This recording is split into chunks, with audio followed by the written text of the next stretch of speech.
हमारी सोच अलग है। हम सबका साथ, सबका विकास, सबका विश्वास, इस मंत्र को लेकर पूरी जिम्मेवारी और संवेदना के साथ जो भी हमसे बन सके हम समस्याओं को सुलझाने में लगे हुए हैं और हम उनकी तकलीफ को समझते हैं। आज बड़ा गर्व कर सकता है देश कि 29,000 लोगों को अपना घर मिलेगा, अपनी एक पहचान बनेगी, अपनी एक जगह मिलेगी, वो अपने सपने बुन पाएंगे, अपने बच्चों के भविष्य को वो तय कर पाएंगे। और इसलिए ब्रू जनजाति के प्रति और ये पूरा नॉर्थ ईस्ट की समस्याओं के समाधान के रास्ते हैं। मैं बोडो के संबंध में विस्तार से कहना नहीं चाहता, लेकिन वह भी अपने आप में एक बहुत बहुत महत्वपूर्ण काम हुआ है और उसकी विशेषता है सभी हथियारी ग्रुप, सभी हिंसा के रास्ते पर गए हुए ग्रुप एक साथ आए और सबने एग्रीमेंट में लिखा है कि इसके बाद बोडो आंदोलन की सभी मांगे समाप्त होती है, कुछ बाकी नहीं। ये एग्रीमेंट में लिखा है। श्रीमान सुखेंदु शेखर जी सहित अनेक साथियों ने यहां आर्थिक विषयों पर चर्चा की है। जब ऑल पार्टी मीटिंग हुई थी तब भी मैंने सबसे आग्रह से कहा था ये सत्र पूरा का पूरा हमने आर्थिक विषयों की चर्चा के लिए समर्पित करना चाहिए। गहन चर्चा होनी चाहिए, सारे पक्ष उजागर होकर के आने चाहिए और जो भी टैलेंट हम लोगों के सबके पास है, कोई यहां हो कोई यहां हो, अलग बात है, लेकिन हम मिलकर के ऐसी नई चीजें बताएं, ऐसी नई चीजें खोजें, ऐसे नए रास्ते डेवलप करें। और आज जो वैश्विक आर्थिक परिस्थिति है उसका अधिकतम लाभ भारत कैसे ले सकता है, भारत अपनी जड़ें कैसे मजबूत कर सकता है, भारत कैसे अपने आर्थिक हितों का विस्तार बढ़ा सकता है, उस पर हम गहन चर्चा करें। ये मैंने ऑल पार्टी मीटिंग में सबके सामने रिक्वेस्ट की और मैं चाहूंगा इस सत्र को पूरी तरह देश के आर्थिक विषयों पर हमें समर्पित करना चाहिए। बजट पर चर्चा होनी है, उसको और अधिक विस्तार से चर्चा करें। अमृत ही निकलेगा, हो जाए कुछ छिटाकसी हो जाएगी, तू मैं हो जाएगी, कुछ आरोप प्रत्यारोप हो जाएंगे, फिर भी मैं समझता हूं उस मंथन से अमृत ही निकलेगा। और इसलिए मैं फिर से निमंत्रित करता हूं सबको तो अर्थव्यवस्था पर, आर्थिक स्थिति पर, आर्थिक नीतियों पर, आर्थिक परिस्थितियों पर, और डॉक्टर मनमोहन सिंह जी जैसे अनुभवी महानुभाव हमारे बीच में है, जरूर देश को लाभ मिलेगा और हमें करना चाहिए। हमारा मन इसके विषय में खुला है। लेकिन यहां जो अर्थव्यवस्था के संबंध में चर्चा हुई, देश को निराश होने का कोई कारण नहीं और निराशा फैला करके कुछ पाने वाले भी नहीं है। आज भी देश के अर्थव्यवस्था के जो बेसिक सिद्धांत है, मानदंड है, उन सारे मानकों में आज भी देश की अर्थव्यवस्था सशक्त है, मजबूत है और आगे जाने की पूरी ताकत रखती है। इनहेरेंट ये क्वालिटी उसके अंदर है और कोई भी देश छोटी सोच से आगे नहीं बढ़ सकता। अब देश की युवा पीढ़ी हमसे अपेक्षा करते हैं कि हम बड़ा सोचें, दूर का सोचें, ज्यादा सोचें और ज्यादा ताकत से आगे बढ़े। इसी मूल मंत्र को लेकर के $5 ट्रिलियन इकोनॉमी को लेकर के हम देश को आगे बढ़ाने का प्रयास कर रहे हैं, जोड़ने का प्रयास कर रहे हैं। निराश करने की कोई आवश्यकता नहीं है। पहले दिन हम कह दें नहीं ये तो संभव ही नहीं। अरे भाई, जो संभव नहीं है तो फिर क्या संभव है वही करना है क्या? हर बार हमने इतना ही करना है कि 2 कदम चलते वही चलना चाहिए क्या? अरे कभी तो 5 कदम के लिए हिम्मत करे, कभी तो 7 कदम के लिए हिम्मत करे, तभी तो देश चलता है जी। ये निराशा देश का भला कभी नहीं करती और इसलिए $5 ट्रिलियन इकोनॉमी की बात करने का सुखद परिणाम ये हुआ है कि जो विरोध करते हैं उसको भी $5 ट्रिलियन इकोनॉमी की बात करनी पड़ती है। हर किसी को आधार $5 ट्रिलियन इकोनॉमी बनाना पड़ रहा है। ये तो बहुत बड़ा बदलाव हुआ, वरना हम ऐसे ही मोहल्ले में खेलते रहते जी। अब दुनिया के सामने खेलने का एक कैनवास तो खड़ा कर दिया है, मानसिकता तो बदली हमने। और इसलिए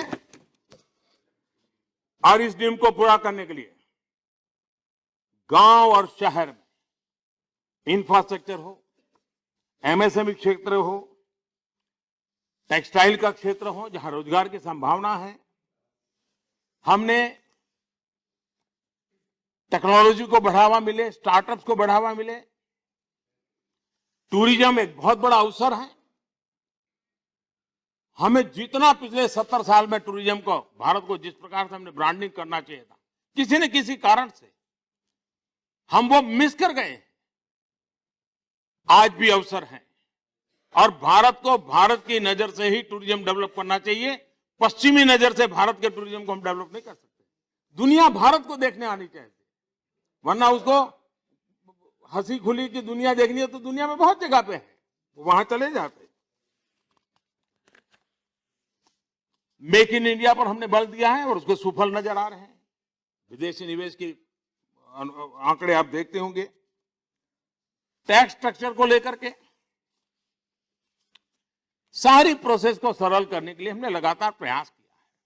और दुनिया में भी ईज ऑफ डूइंग बिजनेस के रैंकिंग की बात हो या भारत में ईज ऑफ लिविंग का विषय हो, हमने एक साथ दोनों को, हमने बैंकिंग सेक्टर में, मुझे बराबर याद है जब मैं गुजरात में था तो कई बड़े विद्वान जो एक आर्टिकल लिखते थे, वो कहते हमारे देश में बैंकों का मर्जर करना चाहिए और अगर ये हो जाए तो बहुत बड़ा रिफॉर्म माना जाए। ऐसा आपने कई बार पढ़ा है।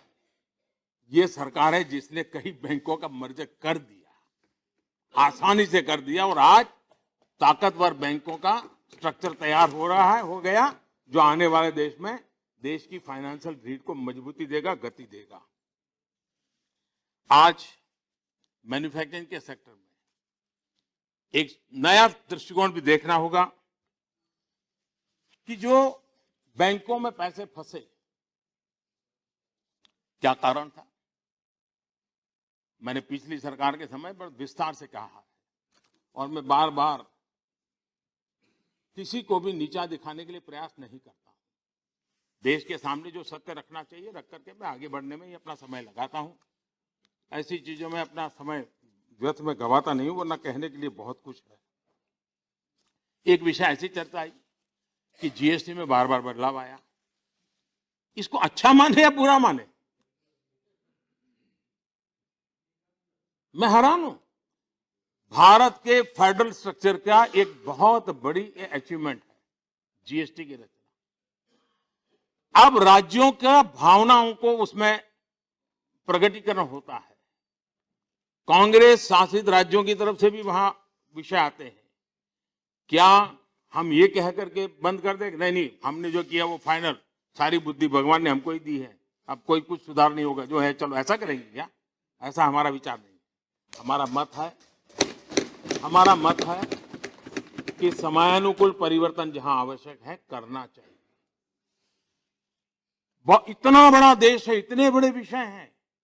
जब राज्यों के बजट आते हैं तो सेल टैक्स में आपने देखा होगा कि बजट पूरा होता होते सेल टैक्स हो या अन्य कोई टैक्सेस हो, कई चर्चाएं आती हैं और बाद में आखिर में बदलाव भी करने पड़ते हैं राज्यों को। अब वो विषय राज्यों से हट करके एक हो गया तो जरा ज्यादा लगता है। लेकिन मैं समझता हूं कि यहां कहा गया कि जीएसटी बहुत सरल होना चाहिए, टिकना होना चाहिए था, फलाना होना चाहिए था। मैं जरा पूछना चाहता हूं, अगर इतना ही ज्ञान आपके पास था,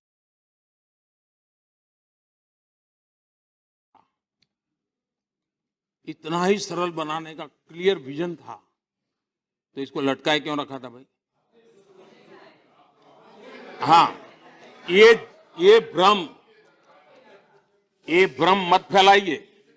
मैं बताता हूं, मैं आज सुनाता हूं। आज आपको सुनना चाहिए। प्रणव दा जब वित्त मंत्री थे तब गुजरात आए थे, हमारी विस्तार से चर्चा हुई। मैंने उनसे पूछा कि दादा ये टेक्नोलॉजी ड्रिवन व्यवस्था है, इसके विषय में क्या हुआ है, उसके बिना तो चल ही नहीं सकता है। तो दादा ने कहा ठहरो भाई, तुम्हारा सवाल। तो उन्होंने अपने सचिव को बुलाया और उन्होंने कहा भाई देखो ये मोदी जी क्या कर रहे हैं। तो मैंने कहा भाई देखिए ये तो टेक्नोलॉजी ड्रिवन व्यवस्था है, इसमें टेक्नोलॉजी के बिना आगे बढ़ना नहीं है। तो उन्होंने कहा नहीं, अभी अभी हमने निर्णय किया है और हम किसी कंपनी को हायर करेंगे और करने वाले हैं। मैं उस समय की बात करता हूं, जो मुझे जीएसटी के कहने आए तब भी ये व्यवस्था नहीं थी। दूसरी बात, तब मैंने कहा था कि आपको जीएसटी सफल करने के लिए जो मैन्युफैक्चरिंग स्टेट है उनकी कठिनाइयों को आपने एड्रेस करना होगा। तमिलनाडु है, कर्नाटक है, गुजरात है, महाराष्ट्र है, by and large they are manufacturing states. जो उपभोक्ता राज्य है, जो कंज्यूमर स्टेट है, उनके लिए मुश्किल नहीं है। और मैं आज बड़े गर्व से कहता हूं कि जब अरुण जेटली वित्त मंत्री थे, उन्होंने इन बातों को एड्रेस किया, इसका समाधान किया। उसके बाद जीएसटी में पूरा देश साथ चला। और इसलिए मैंने जब मुख्यमंत्री के नाते जो मुद्दे उठाए थे, वो प्रधानमंत्री के नाते उन मुद्दों को सुलझाया है और सुलझा करके जीएसटी का रास्ता प्रशस्त किया है। इतना ही नहीं, अगर हम बदलाव की बात करते हैं तो कभी कहते हैं कि भाई बार बार बदलाव क्यों। मैं समझता हूं कि हमारे महापुरुषों ने इतना बड़ा महान संविधान दिया, उसमें भी उन्होंने सुधार के लिए अवकाश रखा है। हर व्यवस्था में सुधार क्या हमेशा स्वागत होना चाहिए और हम देश हित में हर नए और अच्छे सुझावों का स्वागत करने वाले विचार को लेकर के चलते हैं। आदरणीय सभापति जी, भारत की अर्थव्यवस्था में एक चीजें जो अभी भी बहुत उजागर कम हुई हैं, जिसकी तरफ ध्यान जाने की आवश्यकता है। देश में एक जो बड़ा बदलाव आ रहा है, उसमें हमारे टियर 2, टियर 3 सिटी बहुत तेजी से प्रोएक्टिवली कंट्रीब्यूट कर रहे हैं। आप स्पोर्ट्स में देखिए, टियर 2, टियर 3 सिटी के आ रहे हैं बच्चे। शिक्षा में देखिए, टियर 2, टियर 3 सिटी के बच्चे आ रहे हैं, आगे आ रहे हैं। स्टार्टअप देखिए, टियर 2, टियर 3 सिटी में सबसे ज्यादा स्टार्टअप आगे बढ़ रहे हैं। और इसलिए हमारा देश का जो आकांक्षी युवा है, जो तामझाम के बोझ में दबा हुआ नहीं है, वो एक बड़ी नई शक्ति के साथ उभर रहा है। और हमने इन छोटे शहर, छोटे कस्बे, उसकी अर्थव्यवस्थाओं में कुछ न कुछ प्रगति आए उस दिशा में बहुत बारीकी से काम करने की दिशा में प्रयत्न किया है। हमारे देश में डिजिटल ट्रांजैक्शन, इसी सदन में डिजिटल ट्रांजैक्शन के जो भाषण है, भाषण करने वाले भी अपने भाषण निकाल करके पढ़ेंगे तो उनको आश्चर्य होगा कि मैंने ऐसा बोला था। कुछ लोगों ने तो मोबाइल की मजाक उड़ाई थी, कुछ लोगों ने तो डिजिटल की बैंक बिलिंग की व्यवस्था की। यानी मैं हैरान हूं। लेकिन आज छोटे स्थानों पर डिजिटल ट्रांजैक्शन सबसे ज्यादा देखने को मिल रहा है और आधुनिक इंफ्रास्ट्रक्चर के निर्माण में भी टियर 2, टियर 3 सिटी हमारे आगे बढ़ रहे हैं। हमारे रेलवे, हमारे हाईवे, नए एयरपोर्ट, उसकी एक पूरी श्रृंखला। अब देखिए उड़ान योजना, अभी 250वां रूट लॉन्च हो गया, 250 रूट विद इन इंडिया। कितनी तेजी से हमारी हवाई सफर की व्यवस्था बदल रही है और आने वाले दिनों में और अधिक। हमने बीते 5 वर्ष में हमारे पास ऑपरेशनल 65 एयरपोर्ट थे, आज 100 को हमने पार कर दिया है। 65 ऑपरेशनल में थे, 100 ऑपरेशनल कर दिए हैं। और ये सारे उस नए क्षेत्रों को ताकत बढ़ाने वाले हैं। उसी प्रकार से हमने बीते 5 वर्ष में सिर्फ सरकार नहीं बदली, हमने सोच भी बदली, हमने काम करने का तरीका भी बदला है, हमने अप्रोच भी बदली है। अब डिजिटल इंडिया की बात करें, ब्रॉडबैंड कनेक्टिविटी। अब ब्रॉडबैंड कनेक्टिविटी बात आए तो पहले काम शुरू तो हुआ, योजना बनी, लेकिन उस काम योजना का तरीका और सोच की इतनी मर्यादा रही कि सिर्फ 59 ग्राम पंचायत तक ब्रॉडबैंड कनेक्टिविटी पहुंची। आज 5 वर्ष में 1.25 लाख से अधिक गांवों में ब्रॉडबैंड कनेक्टिविटी पहुंच गई। और सिर्फ ब्रॉडबैंड पहुंचना ही नहीं, पब्लिक स्कूल, गांव और दूसरे दफ्तरों तक, और सबसे बड़ी बात कॉमन सर्विस सेंटर, उसको भी चालू किया गया है।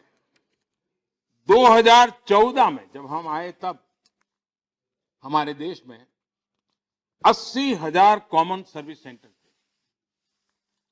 आज इनकी संख्या बढ़कर 3,65,000 कॉमन सर्विस सेंटर,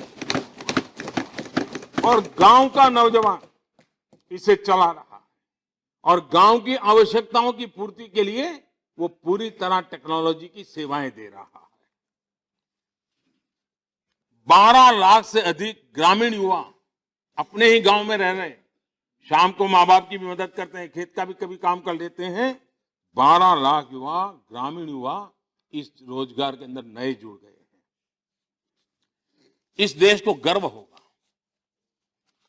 और होना चाहिए। हमने सरकार की आलोचना करने के लिए डिजिटल ट्रांजैक्शन वगैरह की मजाक उड़ाई, ठीक है।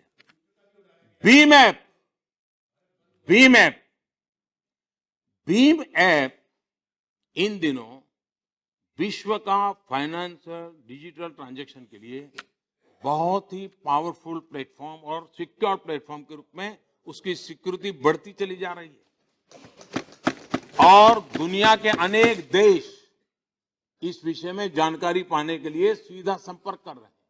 ये देश के लिए गौरव की बात, ये कोई नरेंद्र मोदी ने नहीं बनाया, हमारे देश के नौजवानों की बुद्धि प्रतिभा का परिणाम है कि आज डिजिटल ट्रांजैक्शन के लिए एक उत्तम से उत्तम प्लेटफॉर्म हमारे पास है। और इसी जनवरी महीने में, सभापति जी, इसी जनवरी महीने में भीम ऐप से मोबाइल फोन से अपना मनी ट्रांजैक्शन 2,16,000 करोड़ रुपए हुआ 1 जनवरी में। यानी हमारा देश कैसे बदलाव को स्वीकार कर रहा है। रुपे कार्ड की शुरुआत आप लोगों को पता है, करीब बहुत कम संख्या में, हजारों की तादाद में कुछ रुपे कार्ड थे, और कहते हैं कि शायद ये डेबिट कार्ड वगैरह की दुनिया में 0.6% हमारा कंट्रीब्यूशन था। आज करीब 50% पहुंचा है, और आज रुपे डेबिट कार्ड इंटरनेशनली भी दुनिया के अनेक देशों में उसकी स्वीकृति बढ़ती चली जा रही है। तो भारत का रुपे कार्ड वो अपनी एक जगह बना रहा है, और जो हम सबके लिए गर्व का विषय है। आदरणीय सभापति जी, इस प्रकार इस सरकार का अप्रोच का एक और भी विषय है, जैसे जल जीवन मिशन। हमने मूलभूत समस्याओं के समाधान को और 100% की दिशा में जाने के लिए प्रयास किए। टॉयलेट तो 100%, घर तो 100%, बिजली तो 100%, गांव में बिजली तो 100%। हमने एक एक चीजों में से देश को कठिनाइयों से मुक्ति दिलाने के लिए अप्रोच लेकर के हम चल रहे हैं। हमने घरों में शुद्ध पानी, पीने का पानी पहुंचाने का एक बहुत बड़ा अभियान उठाया है, और ये मिशन, इसकी विशेषता है, ये भले केंद्र सरकार का मिशन हो, धन केंद्र सरकार खर्च करने वाली हो, ड्राइविंग फोर्स केंद्र सरकार हो, लेकिन एक्चुअली इंप्लीमेंट प्रत्यक्ष, जिसको हम कह सके फेडरलिज्म की माइक्रो यूनिट, हमारा गांव की बॉडी वो खुद इसको तय करेगी, वही उसकी योजना बनाएगी, और उन्हीं के द्वारा घर घर पानी पहुंचाने की व्यवस्था होगी। और इस योजना को भी हम आगे बढ़ा रहे हैं। हमारे कोऑपरेटिव फेडरलिज्म का एक उत्तम उदाहरण, 100 से अधिक एस्पिरेशनल डिस्ट्रिक्ट हमारे देश में वोट बैंक की राजनीति के लिए अगड़े पिछड़े बहुत कुछ किया, लेकिन इस देश के इलाके भी पिछड़े रह गए। उनकी तरफ अगर हमने ध्यान देने की जरूरत थी, जिसमें हम काफी लेट हो गए। मैंने पाया कि कई ऐसे पैरामीटर्स हैं जिसमें कई राज्यों के कुछ जिले पूरी तरह पिछड़े हुए हैं। अगर हम उसको भी ठीक कर लें तो देश की एवरेज बहुत बड़ी मात्रा में सुधर जाएगी। और कभी कभी तो ऐसे डिस्ट्रिक्ट कि जहां अफसर भी रिटायर्ड होने वाला हो, ऐसे ही रखे, यानी ऊर्जावान तेजस्वी अफसरों को कोई वहां छोड़ता भी नहीं था, क्योंकि उनको लगता था तो गया। हमने उसको बदला है। एस्पिरेशनल 100 से अधिक डिस्ट्रिक्ट को आइडेंटिफाई किया है, अलग अलग राज्यों के डिस्ट्रिक्ट हैं, और राज्यों से भी कहा है कि आप भी अपने यहाँ 50 ऐसे एस्पिरेशनल ब्लॉक आइडेंटिफाई कीजिए और स्पेशल फोकस देकर के उनके प्रशासनिक व्यवस्था, गवर्नेंस में बदलाव लाइए और उसमें परिवर्तन लाने का प्रयास कीजिए।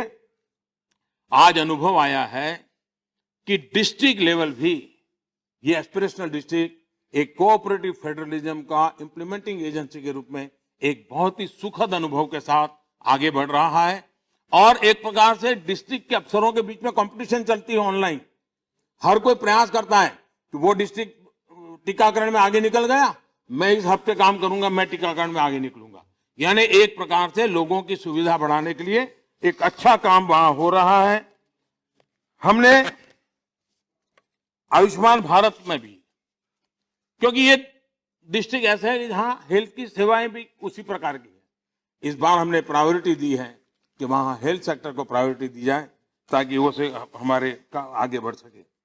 आगे आकांक्षी जिले के लोग में हमारे आदिवासी भाई बहन हो, हमारे दिव्यांग हो, सरकार पूरी संवेदनशीलता के साथ उसको काम करने की दिशा में प्रयास कर रही है। बीते 5 वर्ष से ही देश के तमाम आदिवासी सेनानियों को सम्मानित करने का काम किया जा रहा है। देश भर में आदिवासियों ने देश की आजादी के लिए जो कंट्रीब्यूशन किया है, उसको लेकर के म्यूजियम बने, रिसर्च संस्थान बने, और देश को बनाने बचाने में उनकी कितनी बड़ी भूमिका थी, वो एक प्रेरणा का कारण बनेगी, देश को जोड़ने का भी कारण बनेगी, और उसके लिए भी काम हो रहा है। हमारे आदिवासी बच्चों में कई होनहार बच्चे होते हैं, उनको अवसर नहीं होता। स्पोर्ट्स हो, एजुकेशन हो, अगर उनको अवसर मिले, हमने एकलव्य स्कूल के द्वारा वो उत्तम प्रकार के स्कूलों की रचना करके ऐसे होनहार बालकों को अवसर देने की दिशा में बहुत बड़ा काम किया है।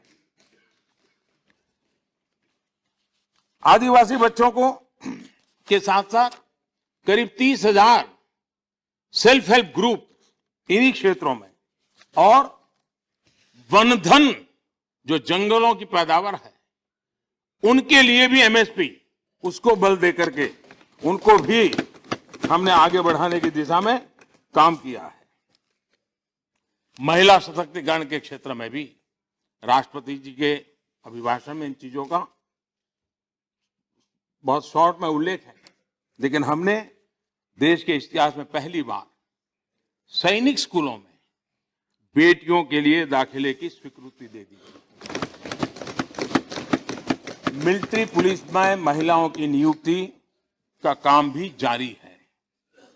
देश में महिलाओं की सुरक्षा की दृष्टि से 600 से अधिक वन स्टॉप सेंटर बनाए जा चुके हैं। देश के हर स्कूल में 6ठी कक्षा से 12वीं कक्षा तक की छात्राओं को सेल्फ डिफेंस की ट्रेनिंग भी दी जा रही है। यौन अपराधियों को पहचान करने के लिए एक राष्ट्रीय डेटाबेस तैयार किया गया है, और जिसमें ऐसे लोगों पर नजर रखना होगा। इसके अतिरिक्त मानव तस्करी के विरुद्ध भी एक यूनिट स्थापित करने की भी हमने योजना बनाई है। बच्चों पर यौन हिंसा के गंभीर मामलों से निपटने के लिए पोस्को कानून में संशोधन कर इसके तहत आने वाले अपराधों का दायरा को भी हमने और जोड़ा गया, ताकि इन अपराधों को हम सजा के दायरे में ला सके।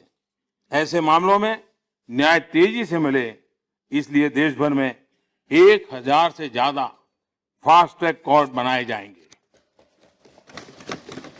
आदरणीय सभापति जी, सदन में सीएए पर कोई चर्चा हुई है। यहां बार बार ये बताने की कोशिश की गई है कि अनेक हिस्सों में प्रदर्शन के नाम पर अराजकता फैलाई गई, जो हिंसा हुई उसी को आंदोलन का अधिकार मान लिया गया। बार बार संविधान की दुहाई उसी के नाम पर अनडेमोक्रेटिक एक्टिविटी को कवर करने का प्रयास हो रहा है। मैं कांग्रेस की मजबूरी समझ आती है, लेकिन केरल के लेफ्ट फ्रंट के हमारे जो मित्र हैं उनको जरा समझना चाहिए। उनको पता होना चाहिए आने से पहले कि केरल के मुख्यमंत्री उन्होंने कहा है कि केरल में जो प्रदर्शन हो रहे हैं वो एक्सट्रीमिस्ट ग्रुपों का हाथ होने की बात उन्होंने विधानसभा में कही। यही नहीं, उन्होंने कड़ी कार्यवाही की चेतावनी भी दी है। जिस अराजकता से आप केरल में परेशान हैं, उसका समर्थन आप दिल्ली में या देश के अन्य हिस्सों में कैसे कर सकते हैं?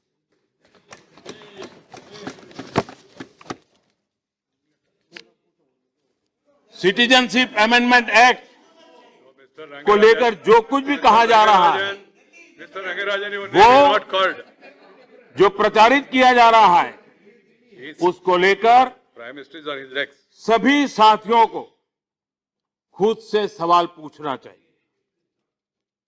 क्या देश को मिस इन्फॉर्म करना, मिसगाइड करना, इस प्रवृत्ति को हम सब ने रोकना चाहिए कि नहीं रोकना चाहिए?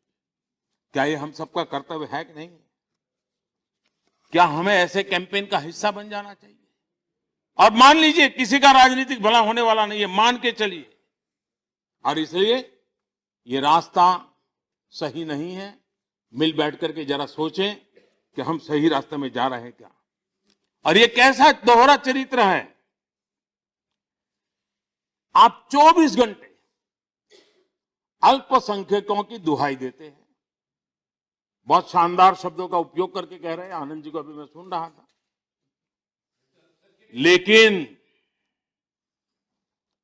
अतीत की गलतियों के कारण पड़ोस में, अल्पसंख्यक शब्द आपको बहुत पसंद है ना, इसलिए मैं कह रहा हूं, पड़ोस में अल्पसंख्यक जो बन गए, उनके विरुद्ध जो चल रहा है, उसकी पीड़ा आपको क्यों नहीं हो रही है?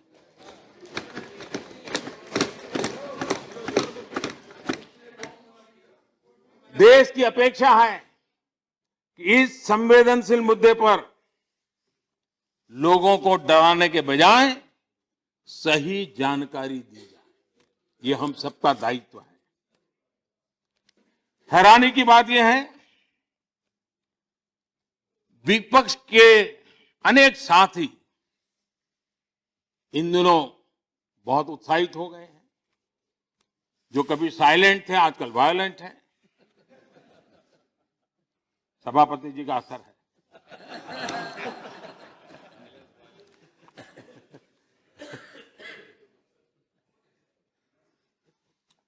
लेकिन मैं आज चाहता हूं कि इस सदन बड़े वरिष्ठ लोगों का है, तो कुछ महापुरुषों की बातें मैं आज जरा आपको पढ़कर बताना चाहता हूं। पहला बयान है, this house is of the opinion that in view of the insecurity of the life, property and honor of the minority communities living in the eastern wing of Pakistan and general denial of all human rights up to them in that part of Pakistan, the government of India should, in addition to relaxing restrictions in migration of people belonging to the minority communities from East Pakistan to Indian Union, also consider steps for enlisting the world opinion. ये सदन में कही गई बात। अब आपको लगेगा ये कोई जनसंघ के नेता ही बोल सकते हैं, ये तो कौन बोल सकता है ऐसे? उस समय तो भाजपा था नहीं, जनसंघ था, तो उन्होंने सोचा होगा जनसंघ वाला बोल सकता है। लेकिन ये वक्तव्य किसी बीजेपी या जनसंघ के नेता का नहीं है।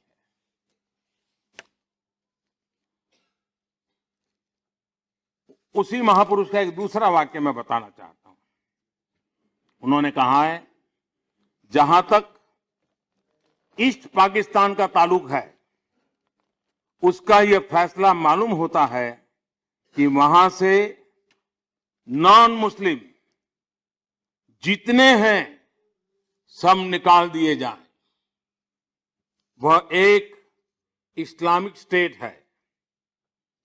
एक इस्लामिक स्टेट के नाते वह यह सोचता है कि यहां इस्लाम को मानने वाले ही रह सकते हैं और गैर इस्लामी लोग नहीं रह सकते। लिहाजा हिंदू निकाले जा रहे हैं, ईसाई निकाले जा रहे हैं। मैं समझता हूं कि करीब 37,000 से ऊपर क्रिश्चियंस आज वहां से हिंदुस्तान में आ गए हैं। बुद्धिस्ट भी वहां से निकाले जा रहे हैं। ये भी किसी जनसंघ का, आप भाजपा के नेता का वाक्य नहीं है। और सदन को मैं बताना चाहूंगा, ये शब्द उस महापुरुष के हैं जो देश के प्रिय प्रधानमंत्रियों में से एक रहे हैं, वो श्रद्धेय लाल बहादुर शास्त्री जी के वाक्य हैं।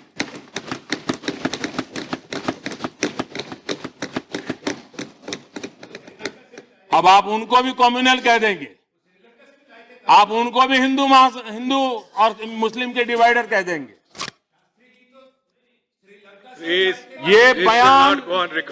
ये बयान लाल बहादुर शास्त्री जी ने संसद में 3 अप्रैल 1964 को दिया था। नेहरू जी उस समय प्रधानमंत्री थे। तब धार्मिक प्रताड़ना की वजह से भारत आ रहे शरणार्थियों पर संसद में चर्चा हो रही थी। उसी दरमियान शास्त्री जी ने ये बात कही थी। आदरणीय सभापति जी, अब मैं आदरणीय सदन को एक और बयान के बारे में बताता हूं, और ये खास करके मैं मेरे समाजवादी मित्रों को विशेष रूप से समर्पित करता हूं, क्योंकि शायद यही है जहां से प्रेरणा मिल सकती है। जरा ध्यान से सुने। हिंदुस्तान का मुसलमान जिए और पाकिस्तान का हिंदू जिए, मैं इस बात को बिल्कुल ठुकराता हूं कि पाकिस्तान के हिंदू पाकिस्तान के नागरिक हैं, इसलिए हमें उनकी परवाह नहीं करनी है। पाकिस्तान का हिंदू चाहे कहां का नागरिक हो, लेकिन उसकी रक्षा करना हमारा उतना ही कर्तव्य है जितना हिंदुस्तान के हिंदू या मुसलमान का। ये किसने कहा था? ये भी किसी जनसंघ भाजपा वाले का नहीं है, ये श्रीमान राम मनोहर लोहिया जी की बात है। हमारे समाजवादी साथी हमें माने या न माने, लेकिन कम से कम लोहिया जी को हम नकारने का काम न करें, यही मेरा उनसे आग्रह है। आदरणीय सभापति जी, मैं इस सदन में शास्त्री जी का एक और बयान पढ़ना चाहता हूं। ये बयान उन्होंने शरणार्थियों पर राज्य सरकारों की भूमिका के बारे में दिया था। आज वोट बैंक की राजनीति के कारण राज्यों के अंदर विधानसभाओं में प्रस्ताव करके जिस प्रकार का खेल खेला जा रहा है, लाल बहादुर शास्त्री जी के भाषण को सुन लीजिए। आपको पता चलेगा कि आप कहां जा रहे थे, कहां थे, क्या हो गया आप लोगों का। सभापति जी लाल बहादुर शास्त्री जी ने कहा था, हमारी तमाम स्टेट गवर्नमेंट ने इसको रेफ्यूजी सेटलिंग राष्ट्रीय प्रश्न के रूप में माना है। इसके लिए हम उनको बधाई देते हैं और ऐसे करते हुए हमें बड़ी खुशी होती है। क्या बिहार और क्या उड़ीसा, क्या मध्य प्रदेश और क्या उत्तर प्रदेश, या महाराष्ट्र या आंध्र, सभी सूबों ने, सभी प्रदेशों ने भारत सरकार को लिखा है कि वे इनको अपने यहां बसाने के लिए तैयार है। किसी ने कहा है 50,000 आदमी, किसी ने कहा है 15,000 फैमिली, किसी ने कहा है 10,000 फैमिली बसाने की जिम्मेदारी लेने के लिए तैयार है। शास्त्री जी का ये बयान तब का है जब 1964 में देश में ज्यादातर कांग्रेस की ही सरकारें हुआ करती थी। आज बदल गए। हम ये अच्छा काम ही कर रहे हैं, हम ये अच्छा काम ही कर रहे हैं और आप रोड़े अटका रहे हैं। आप रोड़े अटका रहे हैं क्योंकि आपकी वोट बैंक की राजनीति। आदरणीय सभापति जी, प्लीज बैठ जाइए। मैं एक और उदाहरण देना चाहता हूं। तरीका नहीं है ना। 25 नवंबर 1947 को, 25 नवंबर 1947 देश आजाद होने के कुछ ही महीनों में कांग्रेस वर्किंग कमेटी ने एक प्रस्ताव पास किया था। 25 नवंबर 1947 कांग्रेस वर्किंग कमेटी का प्रस्ताव क्या कहता है? Congress is further bound to afford full protection to all those non-Muslims from Pakistan who have crossed the border and come over to India or may do so to save their life and honor. ये non Muslim के लिए अगर आप आज जो भाषा बोल रहे हैं, please sit down. He is talking about 1947 Congress, not present Congress. Don't worry. आदरणीय सभापति जी, मैं नहीं मानता हूं कि 25 नवंबर 1947 को कांग्रेस कम्युनल थी। मैं नहीं मानता। और आज अचानक सेक्युलर हो गई ऐसा भी मैं नहीं मानता हूं। 25 नवंबर 1947 आपने नॉन मुस्लिम लिखने के बजाय आप लिख सकते थे कि पाकिस्तान से आने वाले सब लोगों को। क्यों नहीं लिखा ऐसा? क्यों नॉन मुस्लिम लिखा?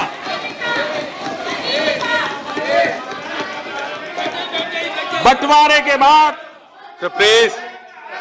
बंटवारे के बाद रिकॉर्ड में जा रहे हैं जो हिंदू पाकिस्तान में रह गए थे, बंटवारे के बाद जो हिंदू पाकिस्तान में रह गए थे, उनमें से अधिकतर हमारे दलित भाई बहन थे। मिश्रा जी, उसमें से अधिकतर हमारे दलित भाई बहन थे। और इन लोगों को, रामदास जी, इन लोगों को बाबा साहब आंबेडकर ने कहा था, बाबा साहब आंबेडकर ने कहा था, I would like to tell the scheduled caste who happen today to be impounded inside Pakistan to come over to India. ये बाबा साहब आंबेडकर ने भी यही संदेश दिया था। ये सारे बयान जिन महान हस्तियों के हैं, वो इस देश के राष्ट्र निर्माता है। क्या वो सभी कम्युनल थे? कांग्रेस और उसके साथी देश के राष्ट्र निर्माताओं को भी वोट बैंक की राजनीति के कारण भूलने लगे हैं। ये देश के लिए चिंता का विषय है। आदरणीय सभापति जी, 1997 में यहां अनेक साथी उपस्थित होंगे। हो सकता है कि सदन में भी कोई हो। ये वो साल था जब से तत्कालीन सरकार के निर्देशों में हिंदू और सिखों का इस्तेमाल शुरू हुआ। पहले नहीं होता, जोड़ा गया। 2011 में इसमें पाकिस्तान से आने वाले क्रिश्चियन और बुद्धिस्ट शब्द की कैटेगरी को भी बनाया गया। ये सब 2011 में हुआ है। साल 2003 में लोकसभा में सिटीजनशिप अमेंडमेंट बिल प्रस्तुत किया गया। सिटीजनशिप अमेंडमेंट बिल 2003 पर जिस स्टैंडिंग कमेटी ऑफ पार्लियामेंट ने चर्चा की और फिर उसे आगे बढ़ाया, उस कमेटी में कांग्रेस के अनेक सदस्य आज भी यहां हैं जो उस कमेटी में थे। और स्टैंडिंग कमेटी ऑफ पार्लियामेंट की इस रिपोर्ट में कहा गया, पड़ोसी देशों द्वारा आ रहे अल्पसंख्यकों को दो हिस्सों में देखा जाए। एक जो रिलीजियस प्रोसिक्यूशन की वजह से आते हैं और दूसरा वो अवैध माइग्रेंट्स जो सिविल डिस्टर्बेंस के कारण की वजह से आते हैं। इस कमेटी का रिपोर्ट है। आज जब ये सरकार यही बात कर रही है तो इस पर 17 साल बाद हंगामा क्यों किया जा रहा है? 28 फरवरी, सभापति जी, 28 फरवरी 2004 को केंद्र सरकार ने राजस्थान के मुख्यमंत्री, आपको पता होगा कौन मुख्यमंत्री थे, उस मुख्यमंत्री की प्रार्थना पर राजस्थान के 2 जिले और गुजरात के 4 जिलों के कलेक्टरों को यह अधिकार दिया गया कि वो पाकिस्तान से आए माइनॉरिटी हिंदू कम्युनिटी के लोगों को भारतीय नागरिकता दे सकें। ये नियम 2005 और 2006 में भी लागू रहा। 2005 और 2006 में आप ही थे और तब तो ये पद्धति नहीं है। संविधान की मूल भावना को कोई खतरा नहीं हुआ था, उसके विरुद्ध नहीं था। आज से 10 साल पहले तो ये सारी बातें ठीक थी, जिस पर कोई शोर नहीं होता था। आज अचानक आपके दुनिया बदल गई है। पराजय आपको इतना परेशान करता होगा, ये मैंने कभी सोचा नहीं था। आदरणीय सभापति जी, एनपीआर की भी काफी चर्चा हो रही। जनगणना और एनपीआर सामान्य प्रशासनिक गतिविधियां हैं जो देश में पहले भी होती आई। लेकिन जब वोट बैंक पॉलिटिक्स की ऐसी मजबूरी हो तो खुद एनपीआर को 2010 में लाने वाले लोग आज लोगों में भ्रम फैला रहे हैं, विरोध कर रहे हैं। नहीं, आपका शब्द रिकॉर्ड में नहीं जाएगा, कारण के चुनाव है। यूपीए के चुनाव है, आप एक पार्टी है। यूपीए के आप एक पार्टी है, वो गृह नाम मंत्री, नहीं जाएगा। यूपीए के तत्कालीन गृह मंत्री ने आप एनपीआर के शुभारंभ के समय प्लीज, दिस इज श्रीमान, नॉट गोइंग ऑन एक रिकॉर्ड। मिनट। मिस्टर आदरणीय रमेश, सभापति प्लीज जी, सिट डाउन। शांति, अगर आप शांति। देश आजाद हुआ, आदरणीय सभापति जी, प्लीज, देश आजाद no हुआ, comments. You had your say. You had your say. You had your say. This is not going on record. You are wasting your useful energies. Please, ऐसा मत करिए। Prime Minister is leading the nation, ना? So naturally he has to speak. आदरणीय सभापति जी, Please. Yeah. अगर आप Facts cannot be without record, ना? There should be some accord about the record. Please. आदरणीय सभापति जी, अगर आप सेंसस भी देखेंगे तो देश आजाद होने के बाद पहले दशक में कुछ सवाल होंगे, दूसरे दशक में कुछ सवाल निकाल दिए होंगे, कुछ जोड़े होंगे। जैसे जैसी आवश्यकता वैसी है। हर चीज में ये गवर्नेंस के विषय होते हैं, छोटे मोटे बदलाव होते रहते हैं। हम अफवाहें फैलाने का काम न करें। हमारे देश में पहले मातृभाषा का इतना बड़ा संकट कभी नहीं था। मातृभाषा पर इतना बड़ा संकट पहले कभी नहीं था। आज सूरत के अंदर उड़ीसा से माइग्रेट होकर के बहुत बड़ी संख्या में लोग आए हैं और गुजरात सरकार ये कहे कि हम उड़िया स्कूल नहीं चलाएंगे, कब तक चलेगा?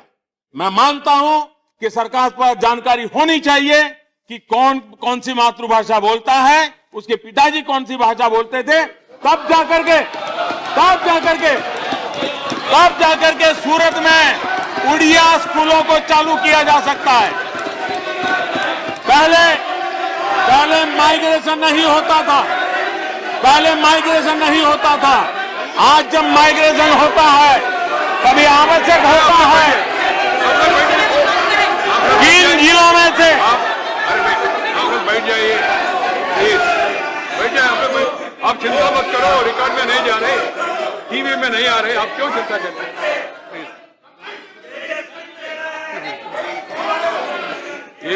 ये पद्धति नहीं है। प्लीज बैठ जाइए, प्लीज कृपया बैठ जाइए। आदरणीय सभापति जी, ठीक है। पहले हमारे देश में माइग्रेशन बहुत कम मात्रा में होता था। समय रहते रहते शहरों के प्रति लगाव बढ़ना, शहरों का विकास होना, लोगों के एस्पिरेशन बदलने, तो पिछले 30-40 साल में हम लगातार देख रहे हैं कि माइग्रेशन नजर आता है। अब ये माइग्रेशन का मैं भी आप जब तक this is not the fair किन जिलों से ज्यादा माइग्रेशन होता है, कौन जिलों से लोग जिला छोड़ करके जा रहे हैं, इसकी जानकारी के बिना उस जिले के डेवलपमेंट को आप प्राथमिकता नहीं दे सकते। आपके लिए आवश्यक है कि आपने, और ये सारे, और दूसरा, इतनी अफवाहें फैला रहे हो, लोगों को गुमराह करे हो। आपने तो 2010 में एनपीआर लाए, हम 2014 से यहां बैठे हैं। क्या इसी एनपीआर को लेकर के किसी के लिए सवालिया निशान हमने खड़ा किया है? कि रिकॉर्ड तो हमारे पास है, क्या नहीं है? क्यों झूठ बोल रहे हैं? क्यों मूर्ख बना रहे हैं?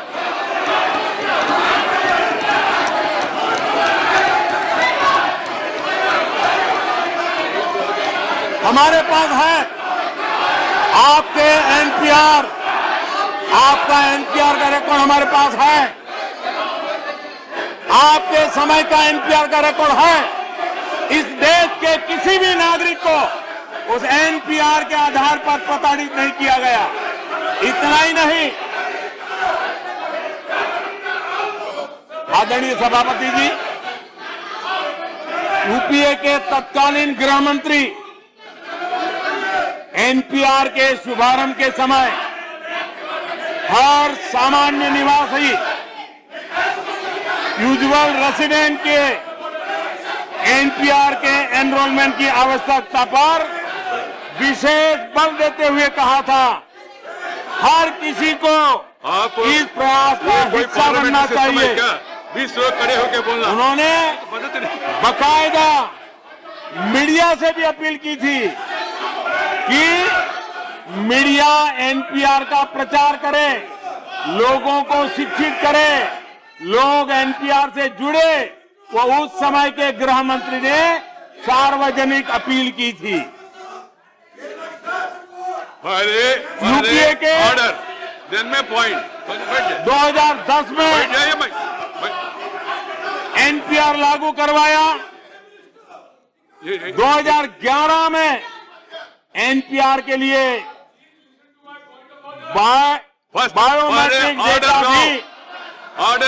बायोमेट्रिक डेटा भी कलेक्ट करना शुरू कर दिया। पहले ऑर्डर लाना। आप जब you can't create order and demand order. 2014 में सरकार से गए, उस समय तक एनपीआर के तहत करोड़ों नागरिकों की फोटो स्कैन कर रिकॉर्ड मेंटेन करने का काम पूरा कर लिया गया था और बायोमेट्रिक डेटा कलेक्शन का काम प्रगति में था।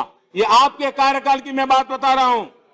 आज जब हम अपने आपके द्वारा तैयार उन एनपीआर रिकॉर्ड्स को 2015 में अपडेट किया और इस एनपीआर रिकॉर्ड्स के माध्यम से प्रधानमंत्री Awas Yojana, direct benefit transfer जैसी सरकार की तमाम योजनाओं में जो छूट गए लाभार्थी थे उनको शामिल करने के लिए आपके द्वारा तैयार किया गया एनपीआर के रिकॉर्ड का सकारात्मक उपयोग हमने किया है और गरीबों को लाभ पहुंचाया है। लेकिन आज सियासी माहौल बनाकर आप एनपीआर का विरोध कर रहे हैं और करोड़ों गरीबों को सरकार की इन जन कल्याणकारी योजनाओं का हिस्सा बनने से रोकने का हम पाप कर रहे हैं। अपने तुच्छ सियासी नैरेटिव के लिए जो भी ये कर रहे हैं उनकी गरीब विरोधी मानसिकता प्रकट हो रही है। 2020 की जनगणना के साथ साथ हम एनपीआर रिकॉर्ड्स को अपडेट करना चाहते हैं ताकि गरीबों के लिए चल रही ये योजनाएं और ज्यादा प्रभावी तरीके से और ईमानदारी से उन तक पहुंच सके। लेकिन क्योंकि अब आप विपक्ष में हैं तो आपके ही द्वारा किया गया एनपीआर आपको ही बुरा दिखाई देने लगा है। सभी राज्यों ने, आदरणीय सभापति जी, सभी राज्यों ने एनपीआर को बकायदा गैजेट नोटिफिकेशन जारी कर अप्रूव किया है। अब कुछ राज्यों ने अचानक यू टर्न लिया है और इसमें अड़ंगा लगा रहे हैं और जानबूझकर इनके महत्व और गरीबों के लिए इसके फायदे को अनदेखी कर रहे हैं।